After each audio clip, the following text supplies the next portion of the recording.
അസ്സലാമു അലൈക്കും വറഹ്മത്തുള്ളാഹി തആല വബറകാതുഹു. പുതിയൊരു വീഡിയോയിലേക്ക് എല്ലാവർക്കും സ്വാഗതം. ഇൻഷാ അല്ലാഹ് ഇന്നത്തെ വീഡിയോയിൽ നമ്മൾ പറയാൻ വേണ്ടിയിട്ട് ഉദ്ദേശിക്കുന്നത് എന്താണെന്ന് വെച്ചാൽ, അല്ലാഹു തആല നമുക്ക് തന്നിട്ടുള്ള അനുഗ്രഹങ്ങളൊക്കെ നീങ്ങിപ്പോവാതിരിക്കാൻ വേണ്ടിയിട്ട് നമ്മൾ ചെയ്യേണ്ടതായിട്ടുള്ളൊരു കാര്യം കേട്ടോ. ആ ഒരു കാര്യമാണ് ഇന്നത്തെ വീഡിയോയിൽ ഞാൻ നിങ്ങൾക്ക് പരിചയപ്പെടുത്തി തരാൻ വേണ്ടിയിട്ട് പോകുന്നത്. അപ്പോൾ നമുക്കെല്ലാവരും അനുഗ്രഹീതരാണ്, നമ്മളെല്ലാവരും അനുഗ്രഹീതരാണ്.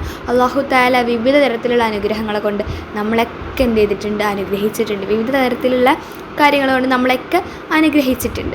അപ്പോൾ ഈ അനുഗ്രഹങ്ങളൊക്കെ ഏത് നിമിഷവും അല്ലാഹു തആല തട്ടിമാറ്റിയേക്കാം. നമുക്കൊരിക്കലും അത് പ്രവചിക്കാനോ പറയാനോ പറ്റത്തില്ല. അപ്പോൾ അല്ലാഹു തആല നമുക്ക് തന്നിട്ടുള്ള അനുഗ്രഹങ്ങളൊക്കെ നിലനിർത്തി തരാൻ വേണ്ടിയിട്ട്, അതായത് അത് അല്ലാഹു തആല മറ്റ് അപകടങ്ങൾ വഴിയോ അല്ലെങ്കിൽ എന്തെങ്കിലും കാരണത്തിൽ വഴി അത് തട്ടിപ്പോകാതിരിക്കാനും, പിന്നെ അതുപോലെ തന്നെ അല്ലാഹു തആല ആ അനുഗ്രഹം ജീവിതകാലം മുഴുവൻ നിലനിർത്തി തരാനും വേണ്ടിയിട്ടുള്ള ചെറിയൊരു പ്രാർത്ഥനയാണ് കേട്ടോ. നമ്മുടെ മുത്തുനബി സല്ലല്ലാഹു അലൈഹി വസല്ലമ പഠിപ്പിച്ചു തന്നിട്ടുള്ളൊരു ദുആയാണ്. അപ്പോൾ ഇൻഷാ അല്ലാഹ് ഏതാണ് നമുക്ക് ആ ദുആ എന്ന് നോക്കാം. ദുആ ഇതാണ്: അല്ലാഹുമ്മ ഇന്നി അഊദു ബിക മിൻ സവാലി നിഅമതിക വ തഹവ്വുലി ആഫിയതിക വ ഫുജാഅതി നിഖമതിക വ ജമീഇ സഖതിക.